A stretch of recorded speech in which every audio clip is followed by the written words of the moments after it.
अजय आलोक जी, quick response. मैं बस एक छोटी सी बात कहूंगा, इलेक्शंस हमने बहुत देखे हैं, काउंटिंग भी देखी है। जरा बता दीजिए मुझे कि ये कांग्रेस के पोलिंग एजेंट हैं या जो काउंटिंग एजेंट हैं, जो काउंटिंग के दिन थे वहां पे, वो धतूरा खा के गए थे क्या? क्योंकि जब रिजल्ट एक्सिमुलेट होता है तो काउंटिंग एजेंट के साइन होते हैं हर बूथ। इस सब के बारे में दुष्यंत जी को पता होता है। वही प्रोटेस्ट कर देना चाहिए था कि हम साइन नहीं करेंगे। नहीं, वही कह रहा हूँ, वही प्रोटेस्ट कर देना चाहिए कि साइन नहीं करेंगे, और वो भी सीसीटीवी में आता, एविडेंस भी रहता। सियानी बिल्ली खंबा नक्शे, सब बात छोड़िए यार, को खोला गया, जनादेश को स्वीकार करना सीखिए। सबसे पहली बात, ईवीएम कभी चुनाव आयोग। सच्चाई ये है कि राहुल गांधी या कांग्रेस पार्टी जब इस तरह से करती है संवैधानिक संस्थाओं पर शक, संवैधानिक संस्था की सच्चाई चंडीगढ़ के मेयर के चुनाव में पूरा देश नीचे गिराएं। एक मिनट सुनिए, बीच में मत बोलिए, बीच में मत बोलिए। मैं आपके बीच में नहीं बोल रहा था दुष्यंत जी। अरे दुष्यंत जी क्यों बीच में बोल रहे हैं? बीच में बोलने तो कुछ होगा नहीं ना, बराबर समय होगा, उससे चुनाव परिणाम नहीं बदलने वाले। चुनाव परिणाम आ चुके हैं। सच्चाई ये है, एक और हरियाणा की सच्चाई आपको बताता हूं, क्यों आपकी सीटें कम हुई। जो मुसलमानों में आपने आग लगाई है ना,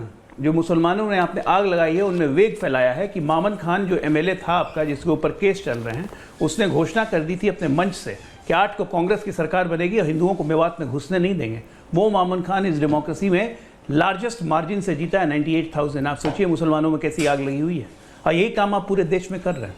जो प्रधानमंत्री ने बोला बिल्कुल गलत नहीं बोला कि आप मुसलमानों को डराते हैं और हिंदुओं को जातीय बांटते हैं। कमाल है, राहुल गांधी जो ना खुद हिंदू है, पारसी और ईसाई माता की औलाद, वो हिंदू की आपकी कौन सी जाति है? आप दलित हो कि आप ओबीसी हो? आप एमएलसी हो कि आप ओबीसी हो कहते हो? और जब चुनाव का रिजल्ट आया तो हवाई होकर विदेश में भाग गए, कार्यकर्ता के साथ खड़े रहने के लिए भी नहीं रहे। ऐसे तो आपके नेता हैं। रनअवे ब्राइड मूवी देखी थी ना, हमारे प्रधानमंत्री एक चुनाव करता है, अजीज खान साहब, सतीश जी एक second, Dushyant ji now please relax. Ajay ji आ रहा हूं, आप अपने, अच्छा आप तो जलेबी में बोल नहीं सकता, आप तो फलाहारी पे चाय पी रहे हैं शायद, लेकिन मैं ये कह रहा हूं अजीज खान साहब, ये कांग्रेस वाले ईवीएम पे अटके हुए अखिलेश यादव स्पीड स्मार्ट। वैसे मैं कहता हूं अखिलेश जी ने अपनी सीटें अनाउंस कर दी, उनको हरियाणा से पैक मिल गया, उनको समझ आ गया कि इस सबसे कुछ होना हमारा है नहीं भैया, अपना इलेक्शन लड़ो। 24 में भी उन्होंने यही किया, कांग्रेस करती रही। अखिलेश यादव ने उत्तर प्रदेश में किया जो करना था। अजीज खान साहब,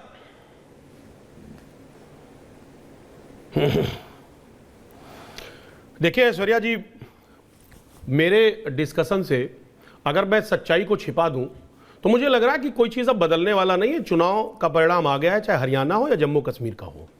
सही कह रहे हैं। जो सच है उसे मुझे लग रहा है स्वीकार करना चाहिए, चाहे वो कांग्रेस हो, चाहे बीजेपी हो या समाजवादी पार्टी हो। एक बात, 2-3 बड़ी इंपॉर्टेंट बात है। एक तो बीजेपी लगातार मैं देख रहा हूं उसी दिन से बड़ा क्रेडिट लेने की कोशिश कर रही है, और साहब मोदी मैजिक और पता नहीं क्या क्या महिमा मंडल हो रहा है। जिस सरकार के 11 मंत्री में से 9 मंत्री हार जाएं, सरकार के मंत्री हार जाएं, साहब वो क्रेडिट लेने की कोशिश की जा रही है। ये चीज शायद मुझे लग रहा है ये वाकई में ये बहुत दुखद है कि देखिए कांग्रेस की जो अंतर्कलह है, कांग्रेस में जो एरोगेंस रहा, जो ओवर कॉन्फिडेंस, वो उसके हार का कारण था। जो पहली बात है, इसको हमें ख्याल से इसको इग्नोर करना नहीं चाहिए और इसे समझना चाहिए, क्योंकि अगर हम सच्चाई को नहीं स्वीकार करेंगे तो आने वाले वक्त में भी और गड़बड़ियां होंगी, इसमें कोई दो राय नहीं है। मुझे लग रहा है इस सच को कांग्रेस को स्वीकार करना चाहिए, क्योंकि यही गलती उसने मध्य प्रदेश में किया था।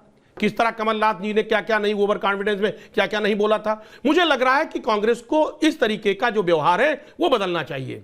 लेकिन अगर वाकई में मोदी मैजिक है तो मैं ये जानना चाह रहा हूं जम्मू कश्मीर में मोदी मैजिक क्यों नहीं चला, यहीं पे क्यों रह गया? देखिए कोई मैजिक नहीं है। और रही बात समस्याओं की, क्या किसान आंदोलन को जिस तरह अभी आप रौंदने की बात कर रहे हैं कि क्या किसान आंदोलन फर्जी रहा, किसान आंदोलन में पता नहीं कौन कौन लोग शामिल रहे, मैं कह रहा हूं किसानों की समस्या आज भी बरकरार है। अग्निवीर जो एक बहुत बड़ा इशू है, कितना भी उस पर काउंटर कर लें आप, तो अग्निवीर है समस्या, उसको आप खत्म नहीं कर सकते हैं। जो पहलवानों का इशू रहा, हमारी जो बहनें रही तमाम पहलवान नौजवान, क्या वो इशू खत्म हो गया? इशू कोई भी नहीं खत्म हुआ है, इशू आर बरकरार है। आप क्रेडिट लेना चाह रहे हैं हालात के तहत। मैं सिर्फ कांग्रेस को नसीहत देना चाहूंगा, इशू कौन नहीं कि आने इशू नेता से नहीं बनते हैं अजीज खान साहब, ये बात गलतफहमी मत रहिए। सतीश जी, इशू जनता बनाती है, नेता तो हर दिन नहीं। मैंने सुनी आपकी इतनी देर बाद, सर सुन तो ले, सर सुन ले, इशू जनता बनाती है। अजय आलोक जी आ रहा हूं, एक बात बोलिए बोलिए खान 10 साहब, सेकंड सतीश जी मुझे आ रहा दीजिए, हूं। ऐश्वर्या जी। 30 सेकंड ऐश्वर्या जी बोलिए, देखिए मुझे बात करने दें बोलिए अजीज। प्लीज। अरे सुन तो ले, मैं सिर्फ सुनिए ना सर। हाँ बोलिए। मैं कह रहा हूं कांग्रेस के लिए हाँ। कि अब ना बेदार हुए तुम ओह। तो खुदा ही हाफिज, अब ना बेदार हुए तुम तो खुदा ही हाफिज। दुष्यंत। धूप दीवार की आंगन पे उतर आई है। एक बात जान लीजिए कि ये वक्त संभलने का है, हाँ। ये कमियों को छिपाने का संभलो नहीं मेरे है। दोस्त। और हमारा आपके जो सहयोगी हैं वो आपके शुभचिंतक हैं। सुनिए हाँ। शुभचिंतक हैं। अजय जी आ रहा हूं। कबीरदास जी ने कहा है, निंदक नेरे राखिए कि आंगन ले बसाए। हम अगर निंदा करते हैं, सलाह दे रहे हैं, हम आपके साथी हैं। और एक जब साथी होता है तो वो अगर कोई चीज आपस में थोड़ा बहुत उलटफेर है तो उसमें कहीं ना कहीं उसे सलाह देना ये उसका नैतिक दायित्व है। ऐश्वर्या, नैतिक दायित्व। नहीं जल्दी जल्दी जल्दी इसका जल्दी। मतलब नहीं कि कोई पार्टी मतभेद है, कोई और मतभेद नहीं है। राष्ट्रीय जनता इंडिया गठबंधन दल, हाँ। पत्थर की तरह पहले भी दोनों मजबूत थी और आज भी मजबूत यूपीए 1 और 2 हाँ। कांग्रेस का साथ दिया है। यार कभी और प्रैक्टिकल दोनों- बात भी करोगे, आज की भी करोगे। दोनों बहुत ही विश्वास अखिलेश यादव ने सहयोगी- कह दिया 2 सीट दूंगा, लेना है तो लो। दोनों विश्वास सहयोगी, हाँ, नहीं तो मैं आपको तो ये भी नहीं बोल सकता दोनों कि के पतली ऊपर गली से पूरा निकल जाओ। भरोसा है। हाँ। दोनों ने धर्मनिरपेक्षता, राष्ट्रीय एकता यार, और ये फालतू की समाजवाद बात। के ये आप फालतू की अपने बात कर रहे हैं। नहीं, सिद्धांतों का रिलैक्स। जब से अजय आलोक जी आ रहा हूं प्लीज। गठन हुआ है, अजय आलोक जी आ रहा हूं उन्होंने प्लीज। पालन किया है। अजय आलोक जी, सतीश जी बोले नहीं है, प्लीज गिव मी 30 सेकंड। आपको अवश्य इंडिया अलायंस प्लीज को मानना रिलैक्स। चाहिए। सतीश जी, अजीज खान जी की समाजवादी पार्टी की मैं ये बात नहीं मानता कि मैं कहता हूं मुद्दे जनता चूज करती है कि उसके मुद्दे कौन से हैं। नेता या विपक्ष तो हर मुद्दे को उठाएगी। आज कांग्रेस है, कल अगर बीजेपी विपक्ष में है तो वो उठाएगी। समाजवादी पार्टी यूपी में विपक्ष में है, सारे मुद्दे उठाती है। जनता चूज करती है कि ये मुद्दा है कि नहीं है। अजीज खान साहब, हरियाणा में किसानों ने जवाब दे दिया है कि उनके लिए क्या मुद्दा है क्या नहीं है। आप आज भी बोलते रहिए, दुष्यंत नगर बोलते रहे, जनता है spoken, the people of the state have spoken and that is supreme. जनता जनार्दन है। Satish ji, your view point. उसके बाद अजय आलोक जी। जनता डिसाइड करती है साहब, मोदी मैजिक को आप दरकिनार कर रहे हैं, जनता ने तो बरकरार किया है। सतीश जी, मैं ऐसा समझता हूं कि सर। कांग्रेस तो जानी जाती है एक दूसरे को निपटाने के लिए, कांग्रेसी तो वो एक हार का बहुत बड़ा कारण रहा है। लेकिन भारतीय जनता पार्टी जो है 128 दिन से घूट पी के, जहर की घूट पी करके ऐसे इंतजार कर रही थी जैसे लगता है हरियाणा जीत गई तो इनको लगता है कि 2019 जैसा 302 सीट पूरे भारत में मिल गया। अरे 0.4 का तो अंतर ही है वोट में, लेकिन ऐसा बता रहे, देश बांट रहे, समाज बांट रहे। अरे भाजपा वालों से पूछिए कि जो नायडू साहब कह रहे हैं कि जाति की गणना कराने के लिए, तो क्या वो देश नहीं बांट रहे? नहीं बांट रहे क्या? या क्या कहेगी भाजपा का क्या रिप्लाई है? बिहार में कहते हैं नीतीश जी के साथ है जाति गणना में, तो क्या वहां बंटता नहीं है समाज? ये फालतू का ये पेट्रोल छिड़कने वाली बात जो है, ये तो खुद आत्मदाह पे तुले रहते हैं कांग्रेसी। नहीं तो हरियाणा की हार जो है कांग्रेस के लिए बहुत दुखदाई है, बहुत पीड़ादायक है।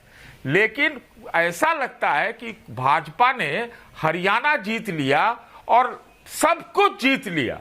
हमको तो लगता है जो इकोसिस्टम की आप लोग बात करते हैं, कभी आप बीजेपी आरएसएस के इकोसिस्टम की भी चर्चा कीजिए। नहीं, करनी मैं बड़ी चाहिए। खुशी से आपको सारी बातें बताऊंगा। नहीं, उनका तो फेल हो गया ना इकोसिस्टम। देखिए, अगर उनका सिस्टम भी चल रहा होता, देखिए 14 से पहले अजय आलोक जी माइट डिसएग्री, बट ये रियलिटी है।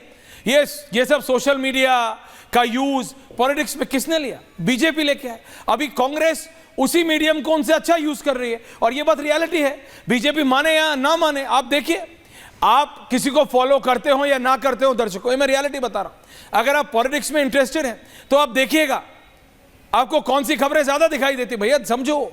और ये बात अमेरिका के इलेक्शंस में एलोन मस्क ओपनली कह रहे हैं कि आप ट्रंप के बारे में पूछो तो वो जो आर्टिफिशियल इंटेलिजेंस वाले हैं वो मना कर देते हैं कि हम पॉलिटिक्स के बारे में नहीं बताएंगे।